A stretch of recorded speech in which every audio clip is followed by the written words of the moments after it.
Now we take you to La Jolla, California, for remarks by Sanford Lakoff. Mr. Lakoff is a professor of political science and the author of several books. Earlier this month, he spoke about his most recent work, Max Lerner, Pilgrim in the Promised Land, about a 20th century writer whose political views ranged from Marxist to neoconservative over his lifetime. His remarks are about an hour.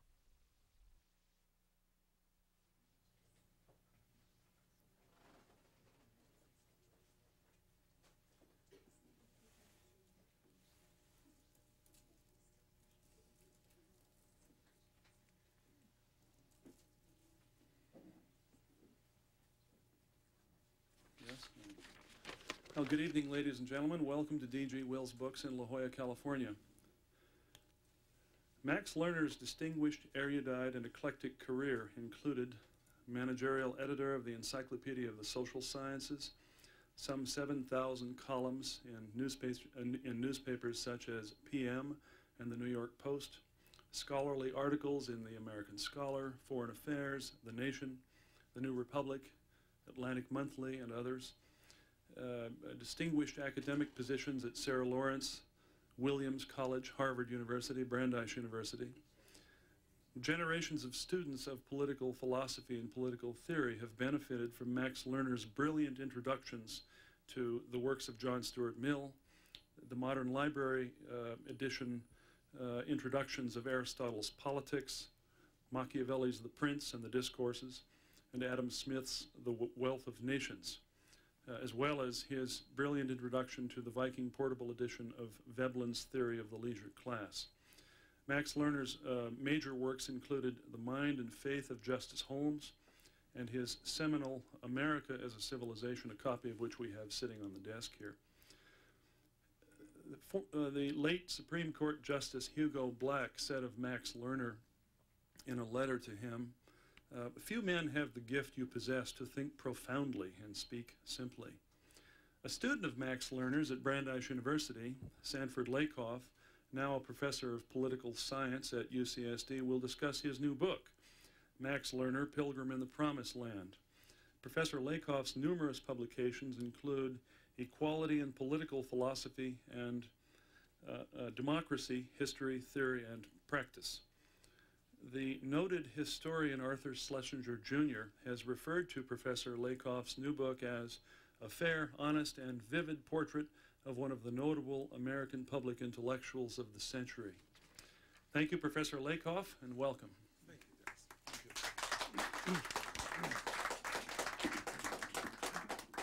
Thank you very much, Dennis, for that introduction and for hosting this meeting at this remarkably charming, full of character bookstore, the way a bookstore ought to be, right here in downtown La Jolla.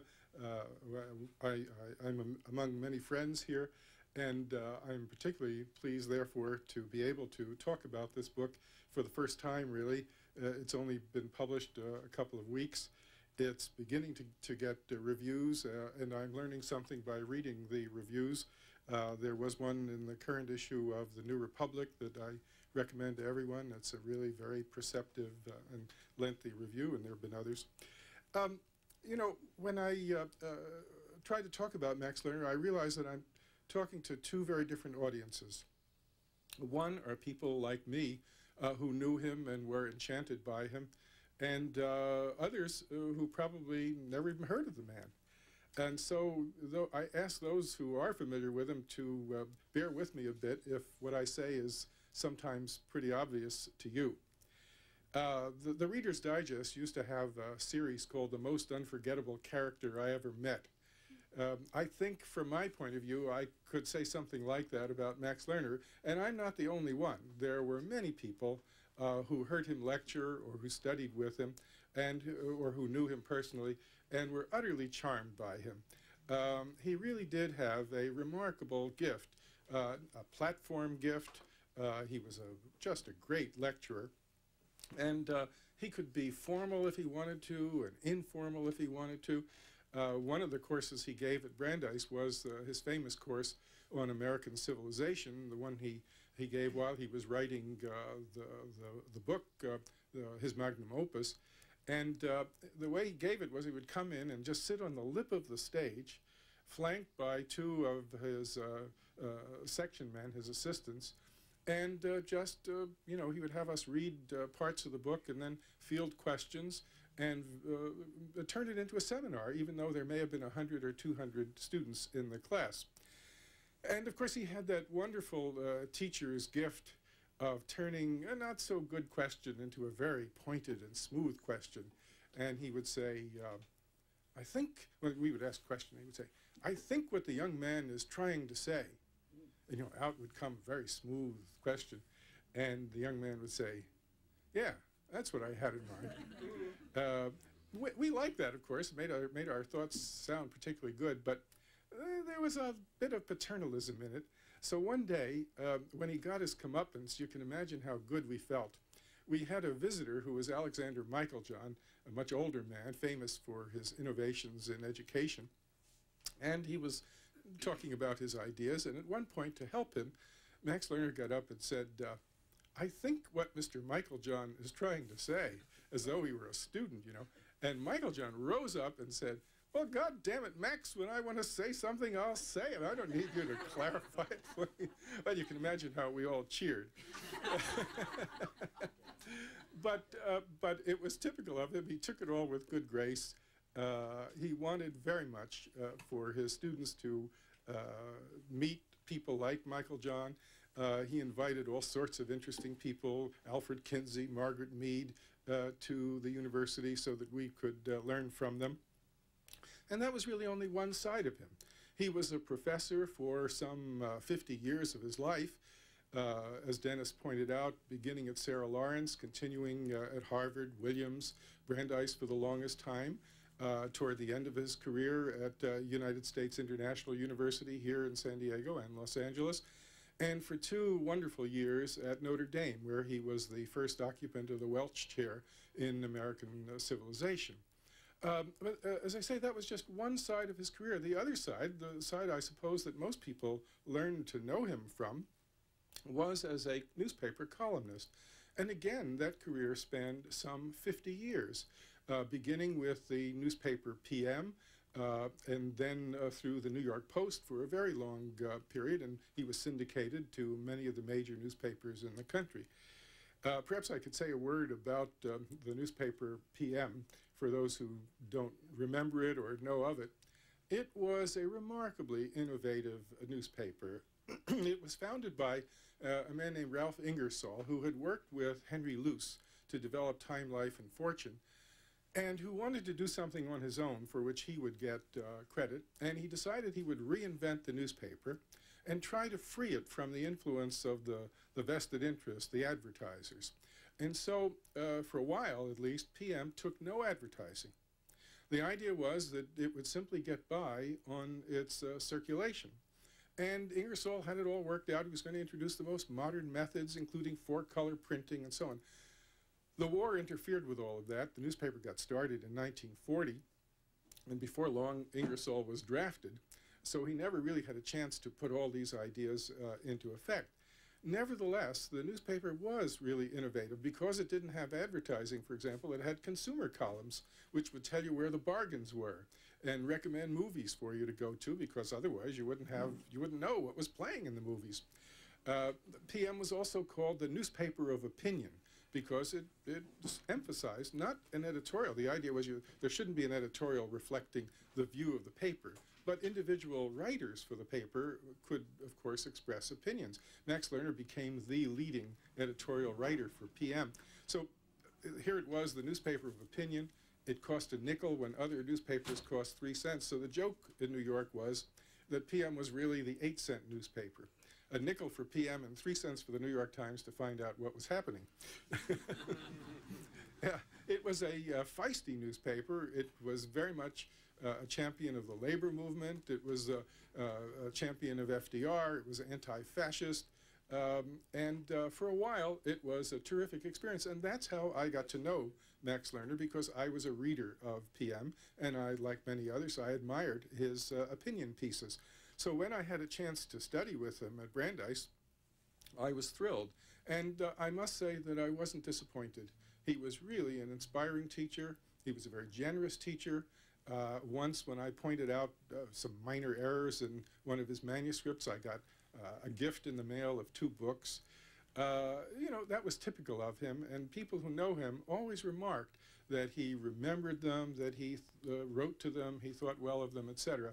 And that's another part of his charisma. He really was a very gifted teacher. In a recent issue of the New Yorker magazine, as some of you know, William Buckley had a funny article about what it's like on the celebrity lecture circuit, in which he said, in effect, that paid a lot of money, so he liked it, but otherwise it was a grind.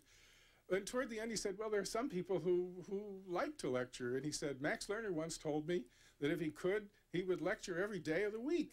And Buckley could only shrug his shoulders and say he had the rabbinical itch. Well, that's one way to put it. I prefer to think that he had the vocation of a teacher, and one that, in part, he inherited from his forebears, including his father, who started life as a religious student before he came to this country. And I should say that Max Lerner was born in a shtetl, a village in the region of Minsk, which is now part of Belarus, then generally part of Tsarist Russia. The family came here to escape the pogroms that drove so many East European Jews to this new world. They came in the hope of a better life. And it's with that in mind that I subtitled the book Pilgrim in the Promised Land, because in a very real sense that Max Lerner is symbolic of that Jewish immigration, and not just the Jewish immigration, but the whole pattern of immigration to this country, which has been so important in its history.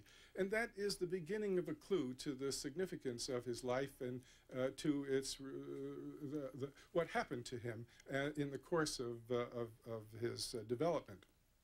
I begin the book with a long quotation from a memoir that he wrote about his early years. And I decided to do that because he left it. It's very moving, very touching. And besides which, there's no documentary evidence for those early years, so I couldn't easily reconstruct them on my own. I just want to read one passage from that memoir to give you a sense of what his writing style was like and how he understood the importance of coming to America as an immigrant. On the ship, people talked of the New World in miraculous terms, as though even the paving stones were made of gold. It wasn't so, of course. Life in America was very hard for immigrants. Our family life was often very tragic. My father injured himself in hard manual labor. My mother worked all her life. So have my sisters, both of them. My brother Hyman died because of the harsh conditions we had to endure. Our life was full of such hardships. And yet, the promise was still there. It had driven us across the ocean, as it had earlier driven the Jews across the desert out of Egypt into the land of Zion. America became the promised land for the Jews of Russia. We believed in the Old World, New World myth that has been so central to the whole American experience. The idea that by leaving the Old World for the New, we could start life over and remake ourselves. And there was a kernel of truth in the myth, because here you did have the chance you never had in the Old World, the chance to make something of yourself by your hard work. We did that. The new land was not golden in any sense, however, but very hard, even heartbreaking. He goes on to talk about the early experience the family had trying to eke out a living in various ways. Luckily for him, at one point the family settled in New Haven, where they had a dairy, and little Max would get up in the middle of the night and clean the bottles and fill them and take them on a horse-driven cart through New Haven, the cart being driven by a one-eyed horse named Napoleon, to whom he used to confide all his innermost thoughts and recite poetry and what have you. He said he was quite sure that Napoleon was the most educated horse in all of New Haven. And because he was in New Haven, he went to a New Haven high school, and the high school happened to have a scholarship for the best male student in the class to Yale University. And that's how Max Lerner, this child of an poor immigrant family, got into Yale. And Yale gave him a wonderful education. He majored in English literature, And he loved it. He was very good at it. He won prize after prize. There was only one problem, and it was a serious one. And that is he felt very much like an outsider at Yale. Nobody was particularly deliberately cruel, but there was just an unspoken, polite anti-Semitism that kind of set up a barrier between the Jewish students like Lerner and the others. And he found himself yearning to be accepted, yearning to break that barrier, and feeling as though somehow the family had come from the Pale of Settlement in Europe only to come to what he called the Pale at Yale, as though here he was given all these wonderful opportunities, and yet there was this barrier. And the barrier became especially obvious to him in his senior year, when a professor of his asked him, what do you intend to do now with your career? And he said, I would like to become a professor of English literature. And the faculty member said to him, look, I hate to tell you this, but as a Jew, you will never be appointed to teach English literature at an Ivy League university. And indeed, he gave Lerner to understand that there was this feeling about English literature being the last citadel that the WASP elite had, and they were not about to surrender it to these outsiders. And Lerner remarked that when Henry James came slumming into the East Side, he was horrified to think that all these people, these immigrants, would destroy his beloved English language. And it is one of the wonderful ironies of history that Henry James's great biographer should have been a man named Leon Adel. But at any rate, Lerner was crushed, at least for a while, by this response. And so he decided he would go to law school instead, because there were role models, if you will, that he could look to. Justice Cardozo, Justice Brandeis. And maybe if he couldn't be a great literary critic, he could be a lawyer or a judge. Well, that lasted about half a year. And he came to the conclusion that law school really wasn't for him. He couldn't see himself spending his life struggling over wills and, you know, contesting cases. And the law school struck him as too dry. And so by luck, at one point, he comes across a book which changed his life. And the book was Thorstein Veblen's Theory of the Leisure Class. Now, if we know of Thorstein Veblen at all, it's because we remember him introducing a phrase into the language. The phrase was conspicuous consumption, the way the rich would show off their trophies, if you will. And that was indeed one of the things Veblen said, but he was much more significant to Lerner, because Veblen gave him something that the law school hadn't, and that he hadn't learned at Yale, because Yale really didn't say very much about social criticism in those days. And here was somebody who had a diagnosis of what was wrong with society, who looked at the economic system and said it wasn't fulfilling its potential, it was allowing the captains of industry to exploit the rest of society. Veblen excited and inspired him. It was a mixture of economics and anthropology which he could easily relate to. So then and there he decided to change his course to go to graduate school. He went to Washington University in St. Louis to a program that had been set up by a St. Louis industrialist called Robert Brookings. From there he went to the Brookings Institution, or what was then the Brookings Graduate School in Washington. In effect, he was majoring in Veblen. He did a master's thesis on Veblen, and when he went to Washington to get his PhD, lo and behold, there was a man named Walton Hamilton who was training people in what was called institutional economics, looking at the role of corporations, looking at the role of trade unions, looking at the history of particular industries. And so Max Lerner studied with Walton Hamilton and with others along those lines. It was a very unusual graduate school. He got a PhD without actually writing a PhD thesis. Instead, he wrote a series of papers, and Walton Hamilton was delighted with the papers. And one day, he went down to breakfast in his T-shirt, and Hamilton said, come into my office after breakfast. And he did, and he was surprised to see that there were a number of other faculty members who came in. And after an hour of banter, they said to him, congratulations, you have your PhD right now.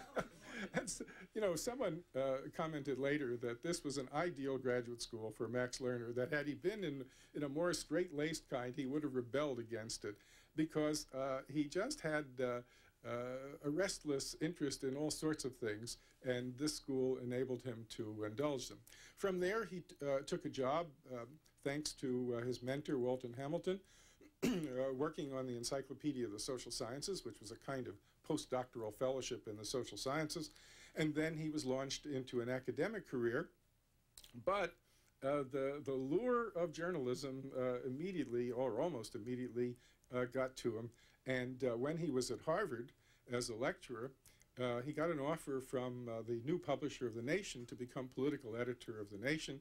He went to his senior colleagues at Harvard who had brought him there, William Yandell Elliott and Carl Friedrich, and told them about this. And they said, well, wait a minute, we'll go to see President Conan, and we'll see if we can't convert your lectureship into a tenure track line for a professorship here. We don't want to lose you. He was, very successful as a teacher, full of interesting new work that he was doing, etc. Well, when they went to Conan, Conan was a chemist and leery of radicals. And in effect, he said, if somebody really is that interested in being the political editor of a radical weekly, maybe that's what he should do and not, stay here at Harvard. So Lerner left. I think he wanted to anyhow, and got that job on The Nation. A few years later, the same president of Harvard, James Bryan Conant, wrote an article for The Atlantic lamenting that the age of Thoreau and other radicals was over. It was called Wanted Radicals. And Lerner wrote a column for PM saying, it looks to me as though the only radicals Mr. Conant likes are the dead ones.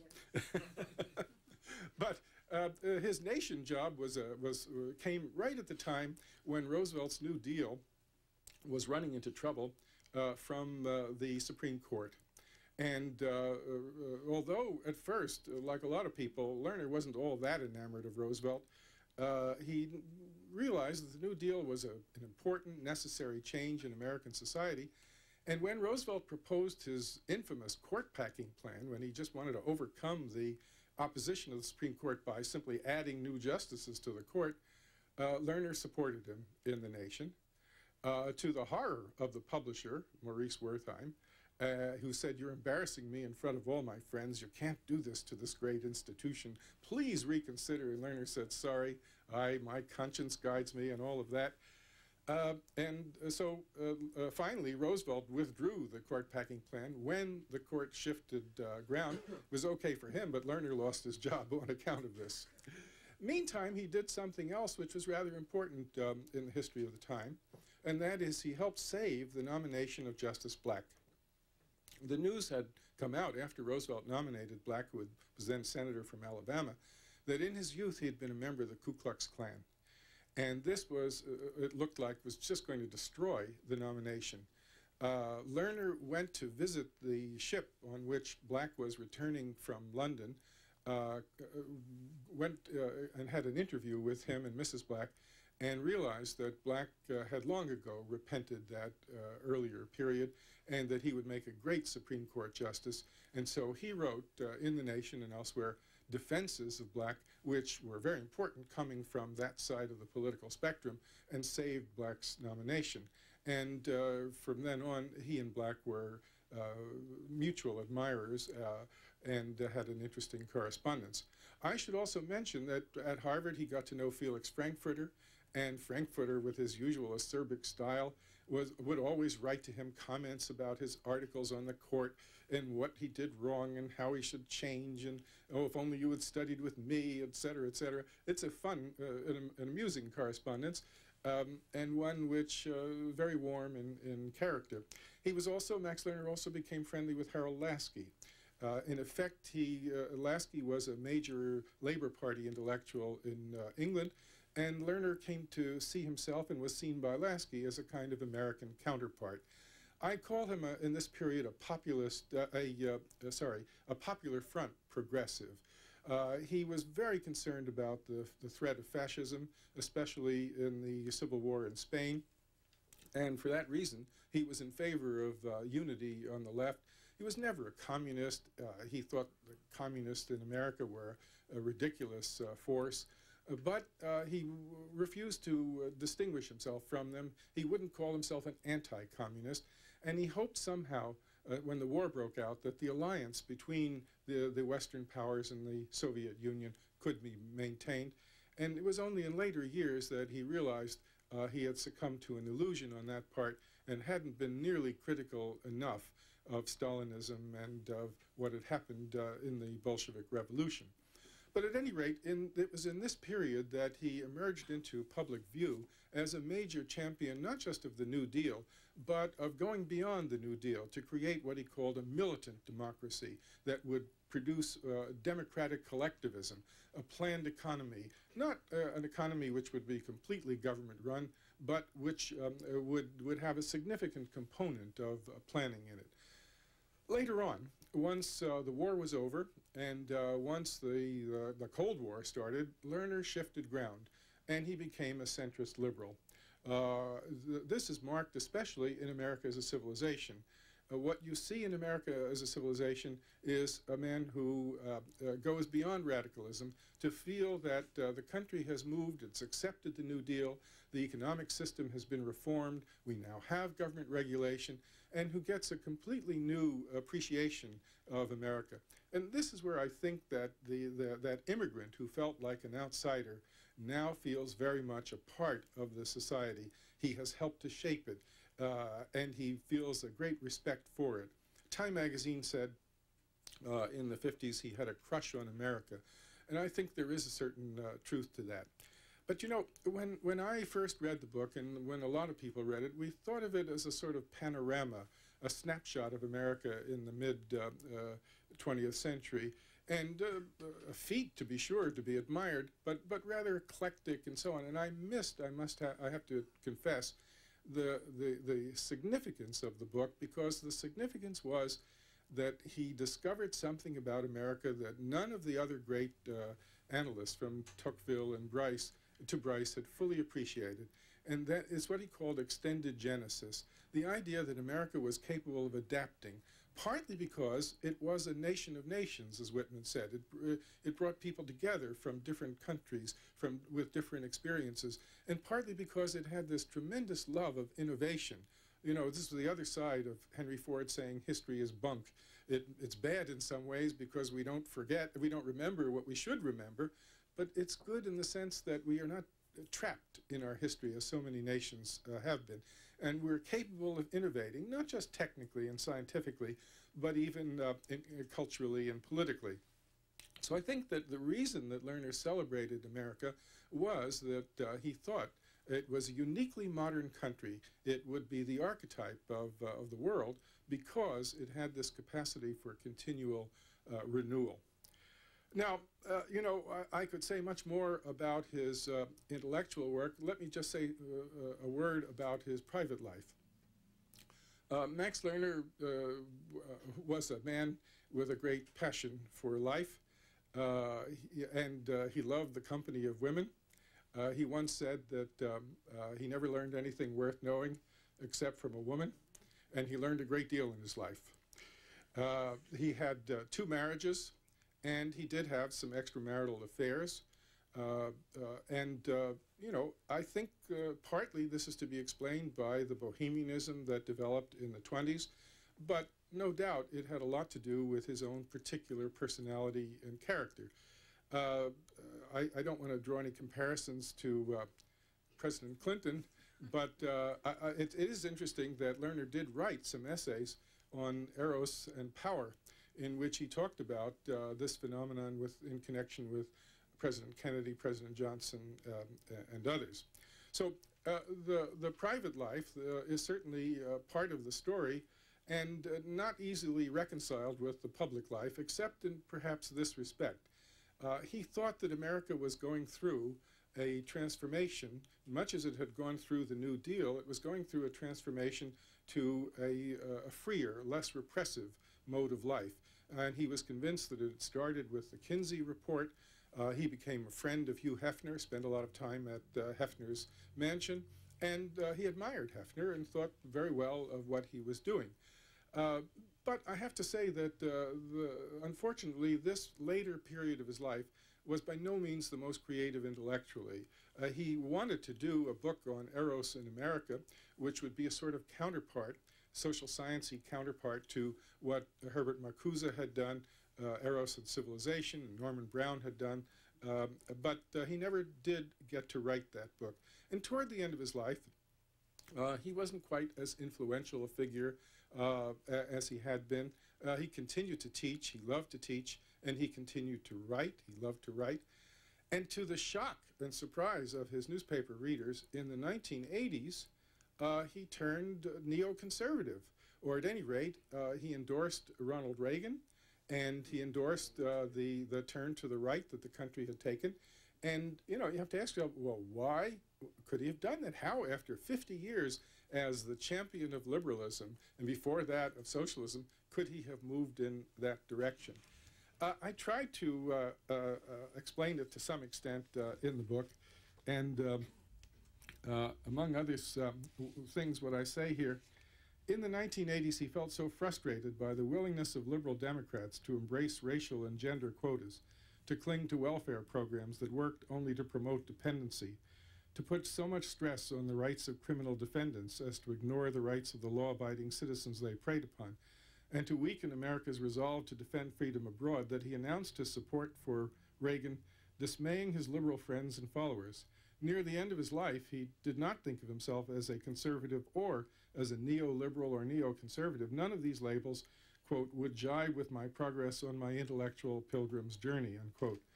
What counts for me, he said, is the health of America as a social organism, in our own culture and society and in relation to others, to sustain a viable world community. The critical question in American life, he thought, was whether the center will hold against fragmenting and polarizing divisions. I think we can say, therefore, that that pilgrim's journey of his ended not as it began, as a newcomer to the society, but as someone who was deeply entranced by the society, had become a product of the society, was deeply committed to it, and deeply committed, I think, to its core values. Although he was a supporter of Reagan, he never forgot his support for civil rights, for civil liberties. There was a profound liberalism in his thinking. He grew up admiring Justice Holmes, the great dissenter, and the image of Holmes as a fighter for liberty and a fighter for decency was very much in his mind. And perhaps I could close these formal remarks, will open it to questions, by just quoting the motto, in effect, that he took for his life and that he inculcated into his students. This is from Justice Holmes. As life, as life is action and passion, it is required of a man that he should share the passion and action of his time, at peril of being judged not to have lived. Certainly, Max Lerner lived up to that motto. He was an active champion of the causes he believed in. He was a model of a good citizen, and he was certainly one of the great teachers of the century. Thank you.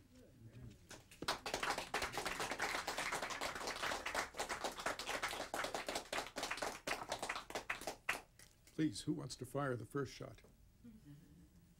Was Professor Michael John the one from Berkeley?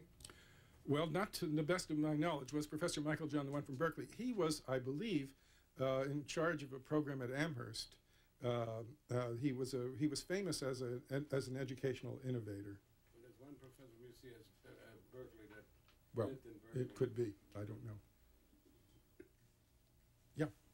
I was looking at pages 197 and 198 of your very fine book, and you talk about Watergate and some of the things that Lerner wrote about Watergate.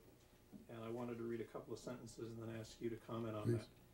that. After talking about how divisive Watergate was, this quotation ends with the sentence, "In fact, one of the impressive things about the mood of Congress and the country thus far has been the hesitation to push an impeachment movement which might indeed polarize emotions, bring social divisions, and split the society."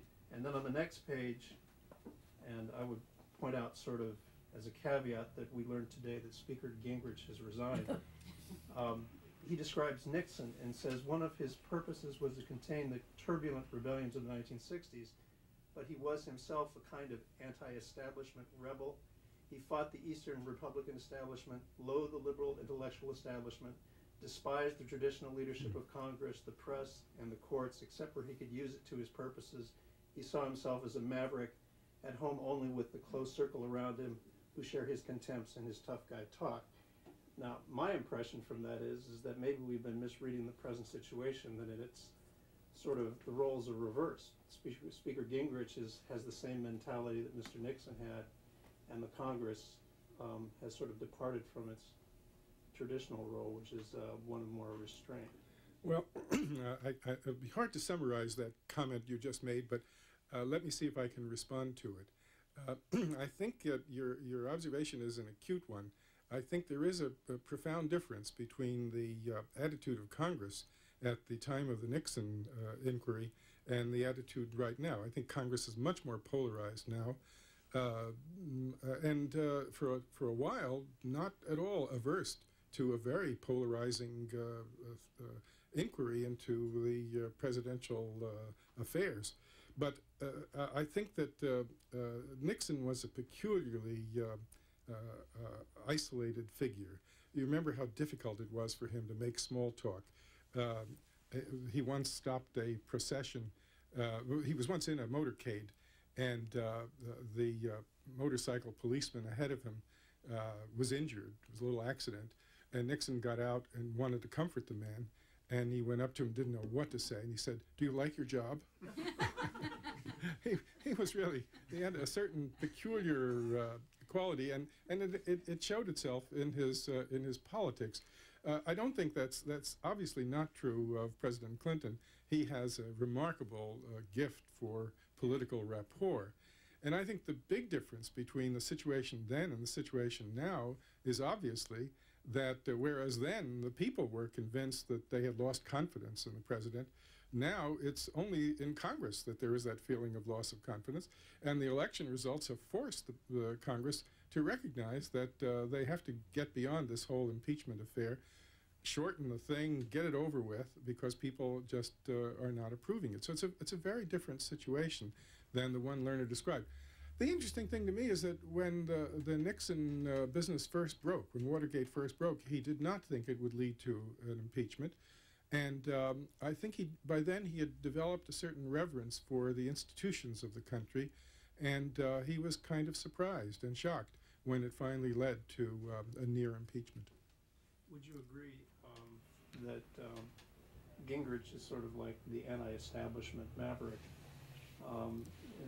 That my attempt to sort of equate him with Nixon in that way, if not with respect to the rest of his personality? Well, he certainly he comes across that way, particularly in his personality. But I think that there is a big difference, and that is that Gingrich does represent the wave of Reaganism that has swept across the country. And even if he's replaced now, the likelihood is that he will be replaced by, if anything, an even more ideological figure. So I don't really think that he resembles, that you can take that resemblance to Nixon out of context. You have to look at it in terms of what's happened to the politics of the country since then.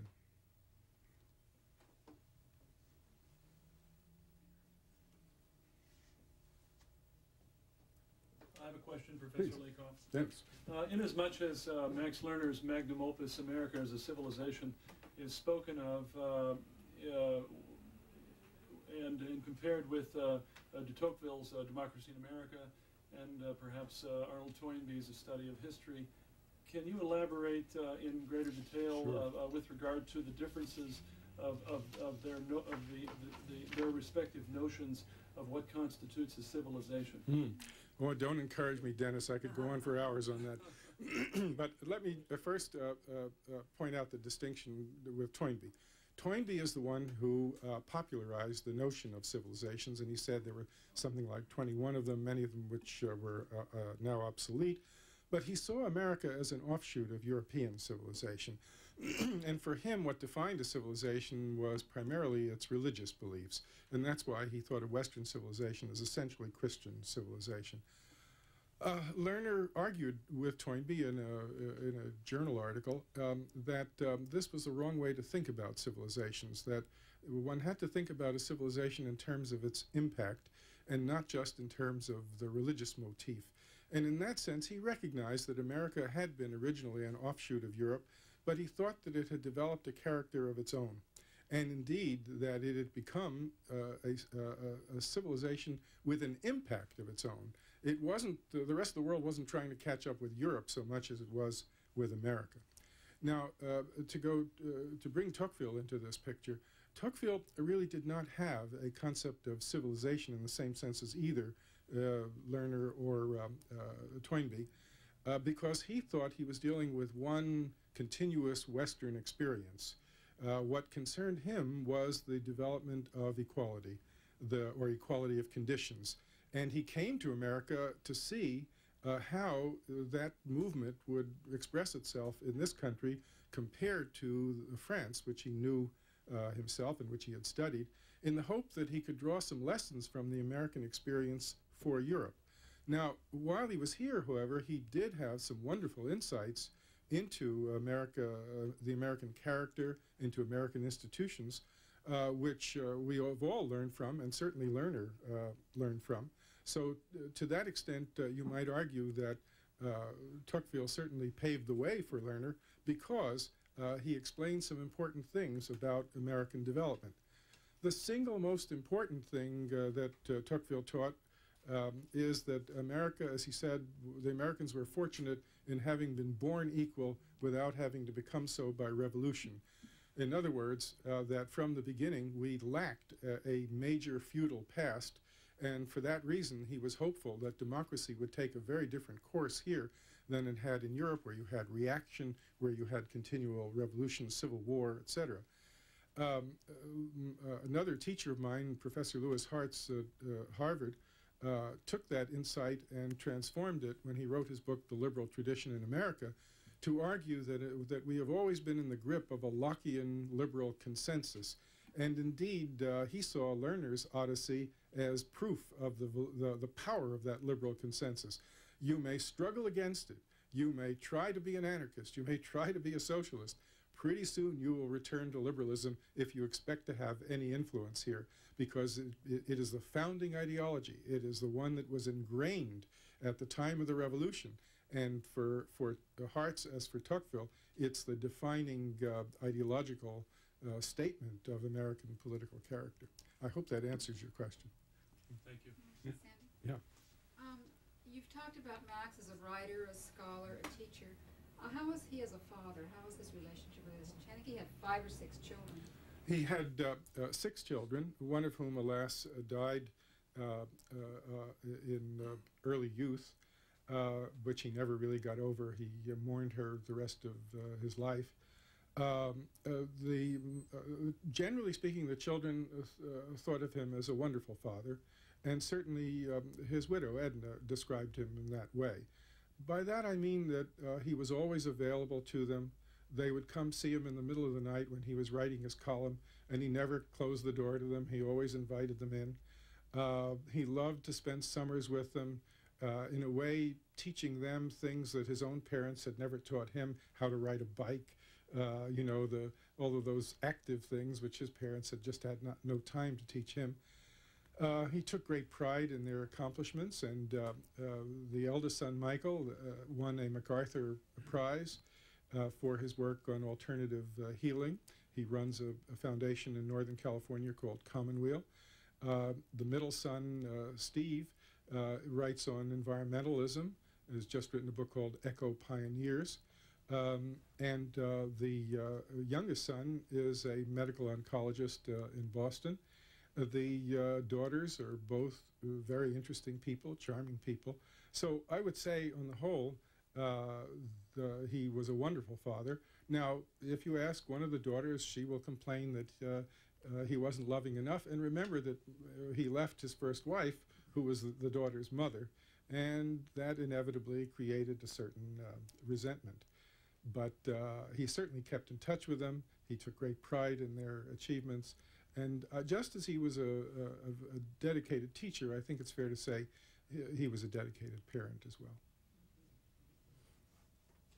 Yes? How would you compare him with Walter Lippmann? Good question. How would I compare him with Walter Lippmann? Well, Walter Lippmann has been the subject of an excellent biography by Ronald Steele called Walter Lippmann and the American Century. And there's no question but that Walter Lippmann had a much greater impact and presence on the on American thinking. People used to wait for his column to come out before they even expressed an opinion. And he had a terrific impact on certain events, on Woodrow Wilson and other politicians. Lerner's influence was more limited. It had to do with the Supreme Court and his support for Roosevelt, and it had to do with his role as in public opinion. I would almost say that he was a sort of Walter Lippmann of left liberalism. He was the person people looked to for guidance from that point of view. I think if you pursue the comparison, however, a couple of things are striking, and that is that Lerner early was, for example, opposed to the relocation of Japanese Americans in California. Lippmann kept silent about that. Lerner helped stage a rally in Madison Square Garden as soon as the news came that it was clear that what Hitler was doing to the Jews. Lippmann, although he was of Jewish background, kept silent about that pretty much throughout his life. Lippmann never really raised much of a voice with respect to civil rights for blacks, whereas Lerner was a very strong critic of segregation in the armed forces, for example, in the 40s, was just a champion of civil rights. So I think there are those comparisons. I would certainly agree that Lippmann had the greater influence if you compared them, but Lerner's influence was greater on the left side of the political spectrum. And I think when you look back on his role, he comes out a little better than Lippmann on some issues. What about Vietnam Vietnam? was a trauma for Lerner and for liberals generally. David Halberstam said it was a quagmire for America, and it was certainly a quagmire for liberals. By that time, Lerner thought that Vietnam was another test of a containment policy, rather like Korea. He supported Johnson as against Goldwater, and he had to battle with his own draft-age sons on this issue. And finally, in about 1967, he realized that it was the wrong war in the wrong place, and he came out against it. But by then, I think he had lost an opportunity to reach out to a younger generation. And it was partly that, partly the counterculture and all that, but he didn't survive Vietnam, you might say. Vietnam was a kind of disaster for him in terms of his influence, certainly with the younger generation, as it was for a lot of liberals. Yeah, somebody over there. Yeah, one reading about Max Lerner over and over again, you invariably come up with the description in people's writings about him as a public intellectual. Yes. It seems to be a dearth of actual public intellectuals engaging in the broad topics of trying to set an agenda of some kind and arguing authoritatively for sort of social movement. Replaced today by political pundits with instant analysis every 5 minutes, or lots of talk when nothing is in fact going on. The Lewinsky affair in MSNBC seems to be the prime example of that. I'm curious as to how Max Lerner came to create this position as a public intellectual, if that was something he intended to do. I don't think you could say that Max Lerner created the role of the public intellectual. I think rather he entered into a role that was well established in our society by people like Walter Lippmann. But I think what was pretty unique about Lerner was that he went from the academy to journalism and back and forth constantly. And he made no bones about it. Often in his column, he would refer to some new book that had come out, and he was writing articles for law reviews even as he was writing a column. So in that sense, he was a unique figure. But I think he had this idea, the idea that he acquired from Justice Holmes, that part of being a citizen in a democracy was that you did not confine yourself to any specialty. You addressed yourself to public needs, public concerns, the actions and passions of your time. Luckily for him, it was possible to do that. This was the golden age of the newspaper columns. Radio was really an adjunct to the press. You know, had programs like Meet the Press. Television, you know, kind of has changed a lot of things, and it has brought to the fore all kinds of talking heads who are, maybe you could argue that they're public intellectuals, but they tend to be specialists, lawyers especially, who zero in on those aspects of the issue. And otherwise, what's happened in the universities is that we have become very much more specialized than we used to be, and relatively unwilling to get involved with the affairs of the day.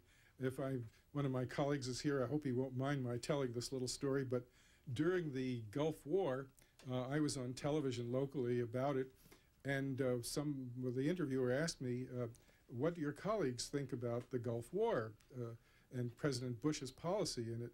And I said, you know, I really don't know. Nobody has mentioned it to me. And I thought for a moment, I said, I guess they're waiting for it to become data.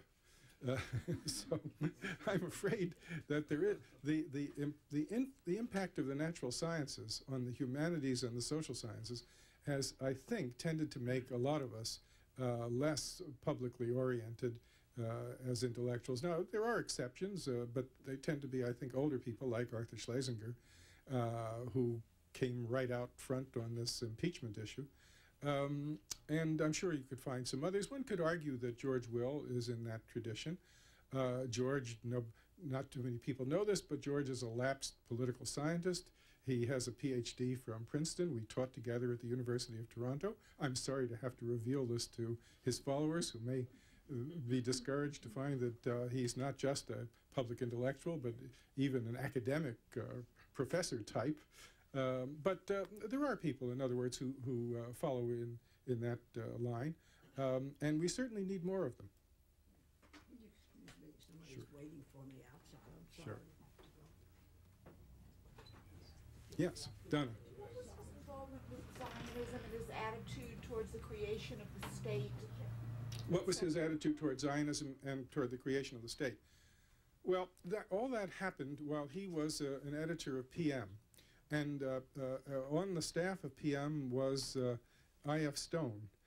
He was the Washington correspondent. In those days, he was also very much involved in studying the development of the Jewish state and the movement of refugees and so on. And everybody on PM was rooting for the creation of a Jewish state. And so Lerner naturally became a spokesman for it. But on the other hand, until that time, he had really not been particularly interested in Zionism.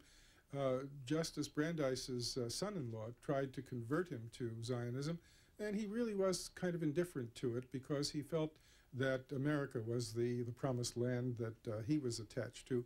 It was only after the war and after the Holocaust that he realized how important it was to have a Jewish homeland created, and he became a very staunch supporter of Israel.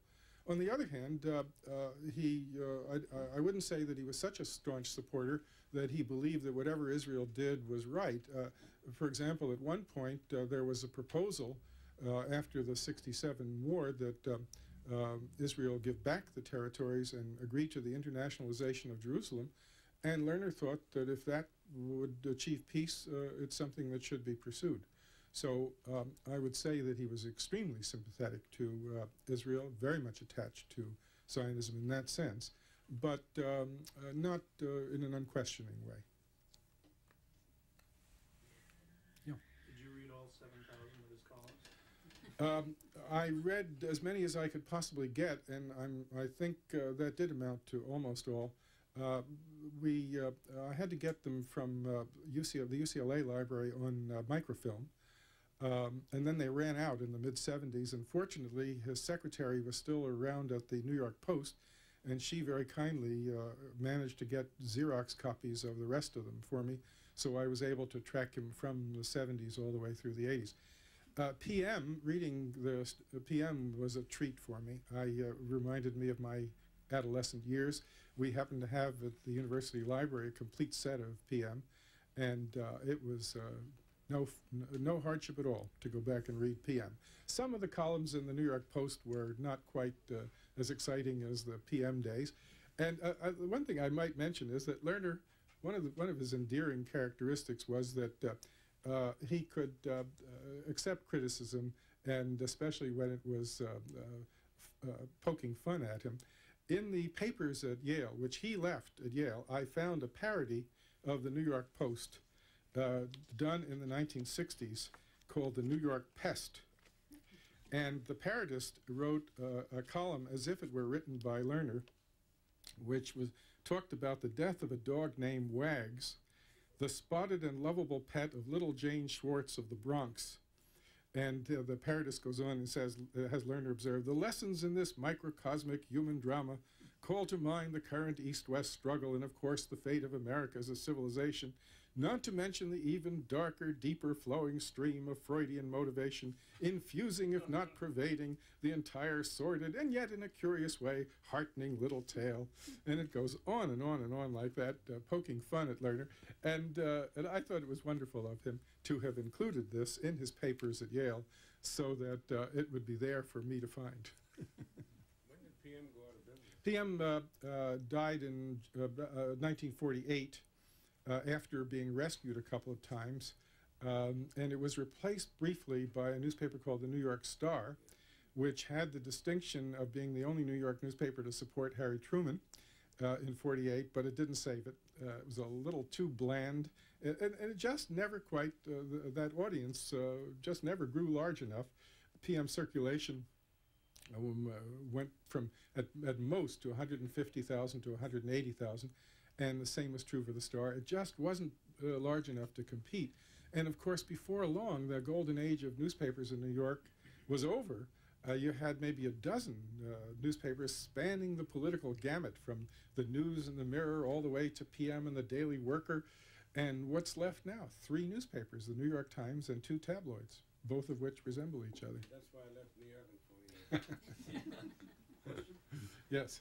I wonder if you're familiar with David Broder's recent criticism of Arthur Schlesinger's stand. And, yes. any comment on that? Well, I am familiar with Broder's column. I saw it in the Washington Post Weekly. I had a slight sympathy with it. I think that there's no question but that Schlesinger was putting some spin on the Constitution to suit a liberal democratic purpose. But on the other hand, I think Schlesinger was basically right, and I wrote to congratulate him on what he did for this reason. The Republicans were claiming that there is a constitutional duty to pursue impeachment no matter how serious the allegation. And that is simply not true. If you go back to the Constitutional Convention and see what the framers had in mind about impeachment, it's clear that they wanted the people and their representatives to make a judgment as to what constituted an impeachable offense. And they understood that high crimes and misdemeanors was a term of art that had been used in Britain in impeachment trials for 400 years to talk about crimes that affected the conduct of state business. And as President Clinton's lawyers pointed out, Alexander Hamilton had had an affair, and it didn't lead to his impeachment as Secretary of the Treasury. It didn't bar him from further employment. So I think Schlesinger was on perfectly solid grounds in saying that that whole matter did not rise to the level of an impeachable offense. And I think he made a very good point when he warned that when impeachment was used against Andrew Johnson in 1868, it weakened the presidency for 50 years, and it threatened to turn the whole balance, the whole separation of power on its head and turn us into a kind of parliamentary system. Now, where I think Schlesinger was incomplete was in not pointing out that there is precedent for an impeachment based upon perjury allegations. There was a judge not too long ago who was impeached because he had lied to a grand jury. Many articles of impeachment have talked about the failure of the president to maintain the confidence of the public because of his conduct in office. So technically speaking, the Republicans were not altogether without precedent in going for impeachment. But the balance of the issue rests on the question of exercising judgment as to what constitutes a serious breach of the public trust. And there I think Schlesinger was perfectly right and Broder wrong. Yeah. Concerning PM, wasn't the compass also an offshoot? Yes. The question has to do with the New York Daily Compass. What happened is that after the Star collapsed and Lerner went to PM, Ted Thackeray, who had been married to the owner of the Post, divorced her and was left without a newspaper, so he opened the Daily Compass, and that became the sort of left liberal newspaper for quite a while in New York. Right. Yeah. There's a funny cartoon at the beginning of your book which talks about the New York newspaper strike in 1963. One of the more interesting obituaries I read this last year was the guy who was apparently negotiating on behalf of the New York Times and the publishers, who led a very interesting life after that. He apparently got out of the newspaper business and almost became a hippie for a while after that. But my question to you is, I guess Post was the only paper at the time which did not participate in the strike. Right.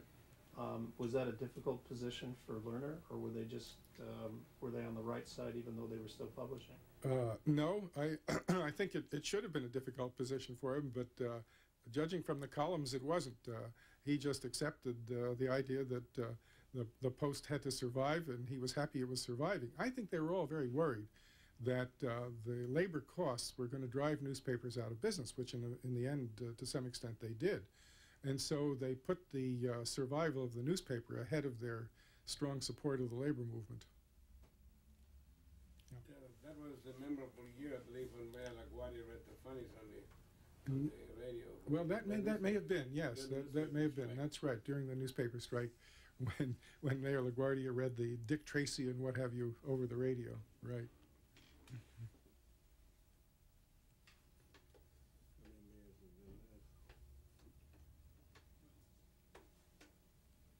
Have we exhausted the questions? So. Good. Well, thank you very much for your good attendance and your good questions. Thank you, Sandy. Professor Lakoff will be happy to sign copies of the book. Right over here. Anyone? Stool for you, Sandy.